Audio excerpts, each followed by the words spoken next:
አሁን እንግዲህ የማቀርብላችሁ የጉዞ ማስታወሻዬ በጉጂ ዞን አናሶራ ወረዳ ነው። ያው እንደነገርኳችሁ እንግዲህ ከአናሶራ ወረዳ እስከ ክብረ መንግስት ወይም ደግሞ አዱላ ድረስ ሄጃለሁ። እንደነገርኳችሁ የገረመኝ ነገር አገሩ ወርቅ ሰው ወርቅ ሆኖ ነው ያገኘሁት።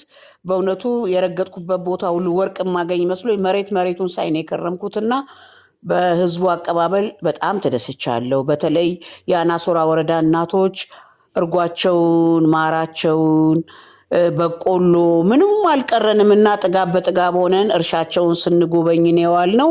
በተለይ የበቆላ እርሻውን ስናይ እጅግ በጣም ነው ያስደሰተንና እነዚህ የአናሶራ ወረዳ ገበሬዎች ገና ኢትዮጵያን ሊቀልቡ ይችላሉ ብዬ ወደፊትም ከነሱ ጋር ለመስራት ቃል ገብቼ ነው የመጣሁት።